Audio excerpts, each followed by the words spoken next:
What's up, writers? I think that what we're going to learn about today is something that's already a big part of your life.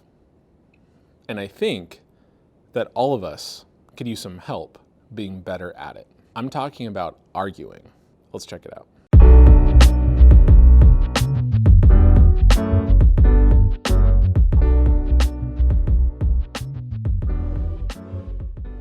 So, I don't know about you, but I know I've gotten into arguments with my parents before.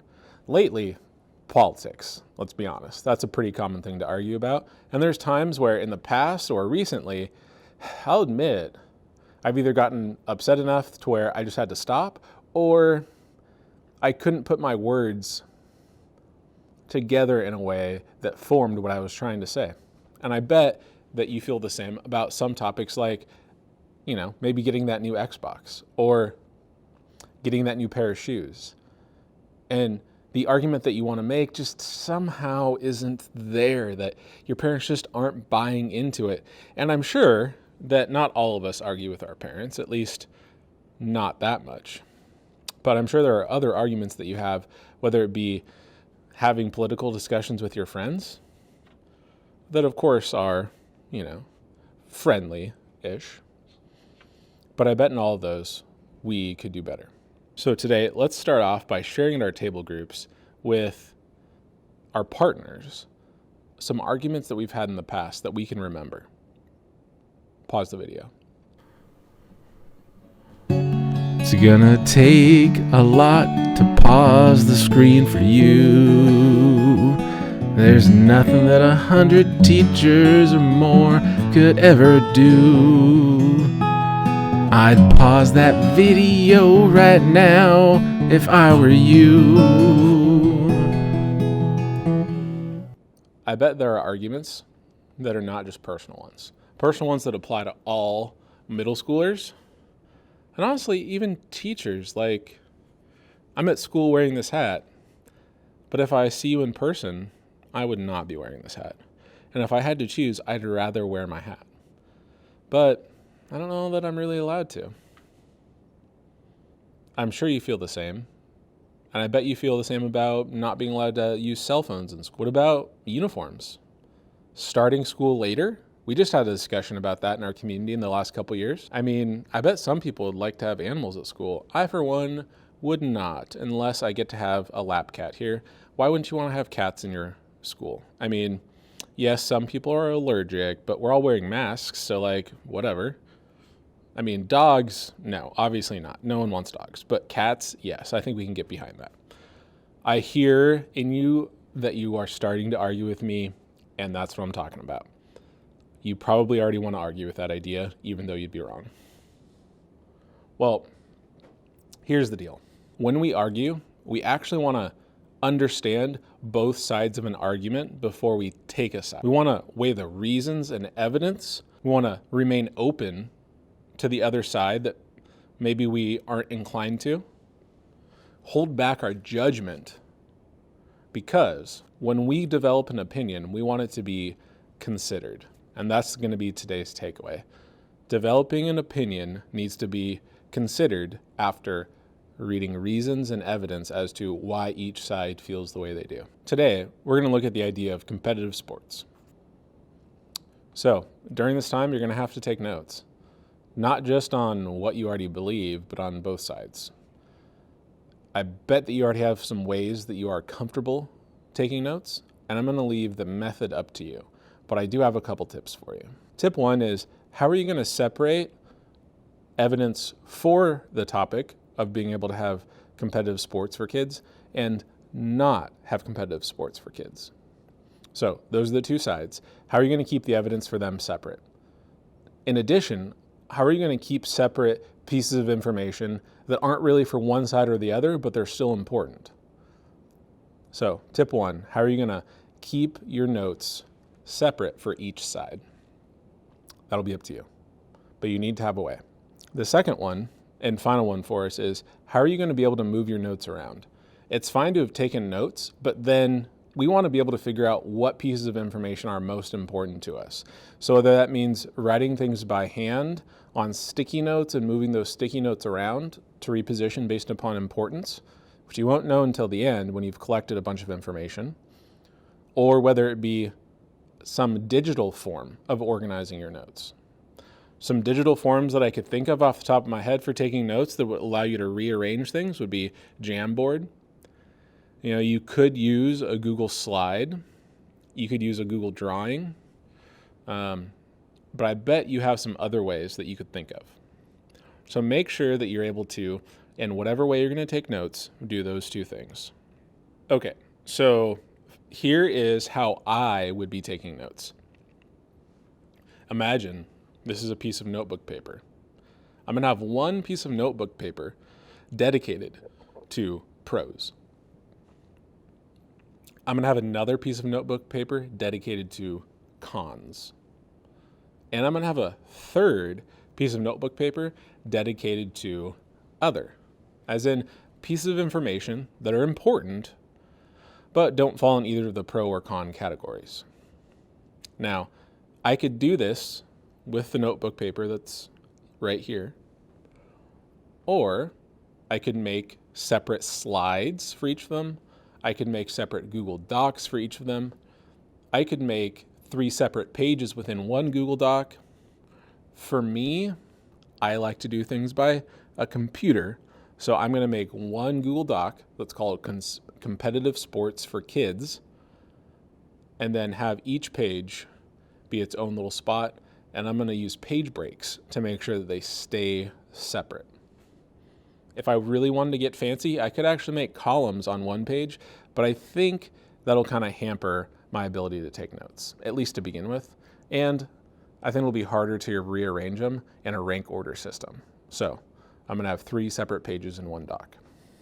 Okay, so I'm going to give you some time right now. I'm going to pause the video, and you need to decide during the pause, and you can pause however long you need to, what is your note-taking system? You need to have one, and it needs to be ready to go by the time you unpause the video.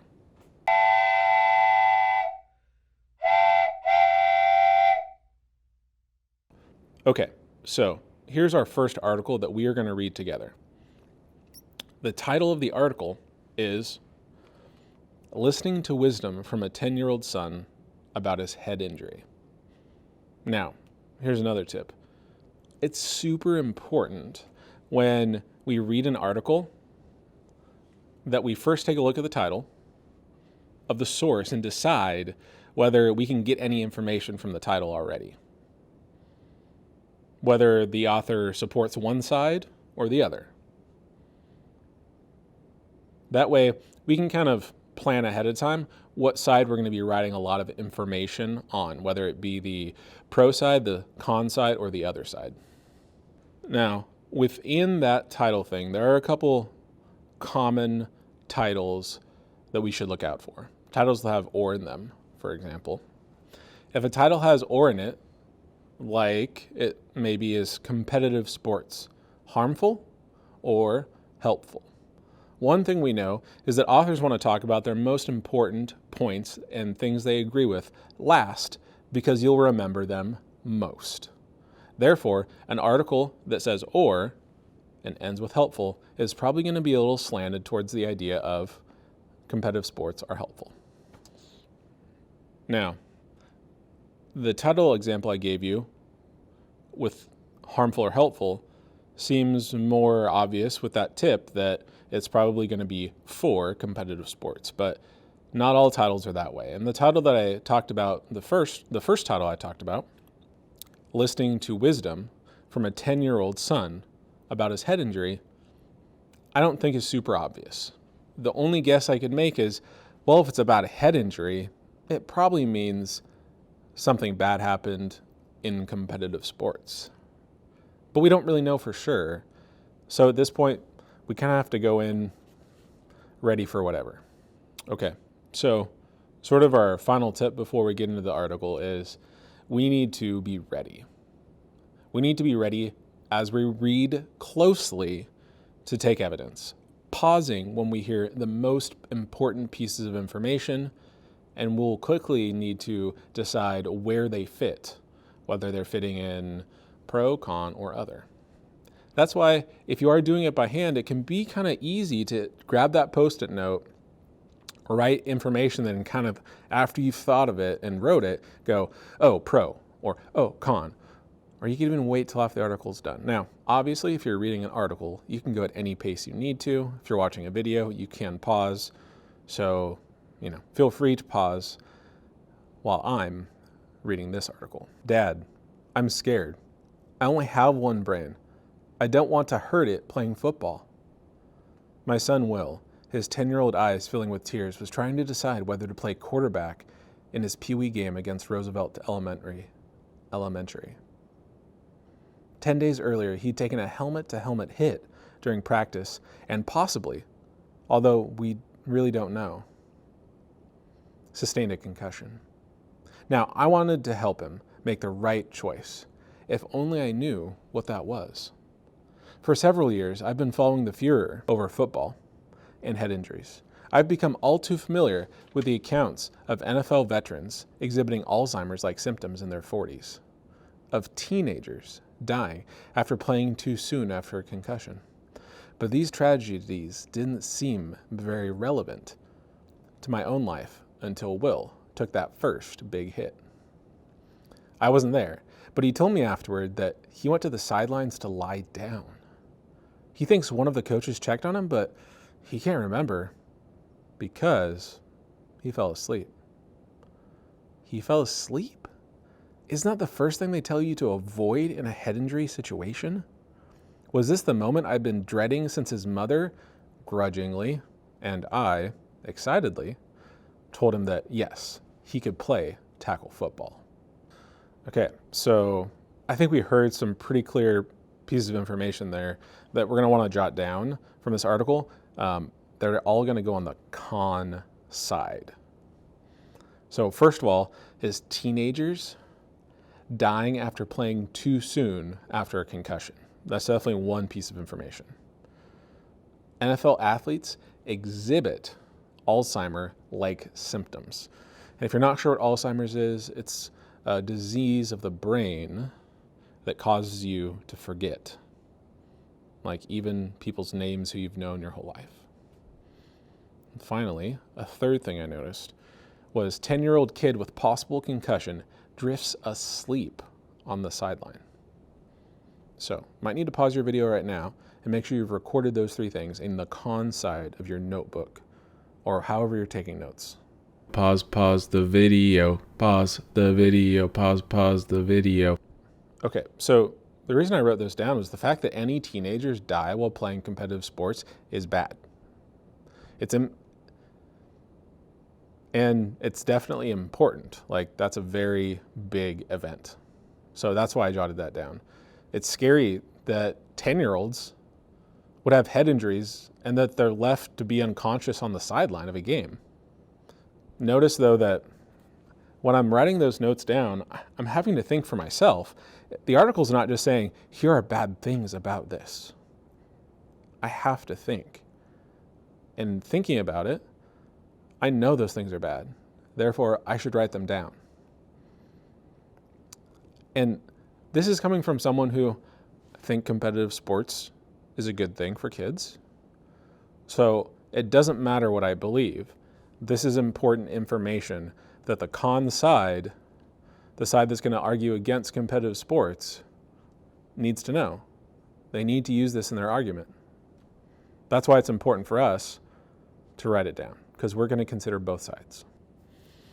Now here's the deal. I know that some of you are in favor of competitive sports, and there's probably some as well that are also not in favor.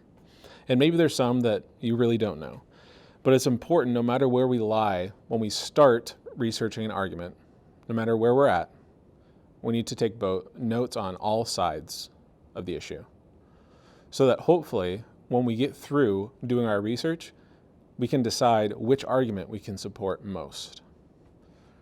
You might get through this and end up changing your mind, and you might not. The idea is that after we've researched, only then do we truly decide. Only then do we make up our mind. Okay, we're going to continue now, and it's going to be your turn to decide where these articles are fitting in. We have a new one. This one is called Get Off That Couch and Play. So thinking to yourselves, what's that title tell us? Where is this title going to fall? Pro or con? I think this one's obvious. Get off that couch and play.